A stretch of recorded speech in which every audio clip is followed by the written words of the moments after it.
poser un certain nombre de choses sur la table. D'abord, nous souhaitons que le pass sanitaire devienne un pass vaccinal, c'est-à-dire qu'il n'y ait pas d'alternative de test pour entrer dans un établissement recevant du public qui applique le pass actuellement, c'est-à-dire les bars, les restaurants, les cinémas, les théâtres et les grands événements qui appliquent le pass.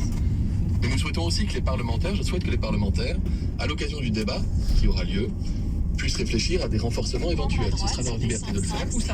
Transformer le pass sanitaire en pass vaccinal dans les transports tels que les trains et les avions, le Premier ministre l'a évoqué. Éventuellement, se poser la question d'un pass pas vaccinal cette fois-ci, mais sanitaire, pour aller travailler. C'est une question légitime qui est d'ailleurs appliquée chez certains de nos voisins. Les Allemands ont le fameux pass 2G et le pass 3G. Ça fait partie des questions qui doivent être posées. Olivier Véran, le ministre de la Santé, invité ce matin de nos confrères de France Inter, il indique également que les soignants, les pompiers seront éligibles à une dose de rappel vaccinal à partir du 30 janvier, car il y a plusieurs foyers de contamination au sein d'équipes de soignants, avance le ministre. Quant à la vaccination de l'ensemble des enfants de 5 à 11 ans, eh bien, elle pourrait débuter mercredi prochain sur la base du volontariat. Elle pourrait, c'est encore du conditionnel. Autre annonce qui a été faite hier soir par le chef d'État de défense sanitaire, un doublement de la rémunération des heures supplémentaires à l'hôpital à partir de lundi. Objectif, soutenir les équipes à l'heure des fêtes de fin d'année et alors qu'elles restent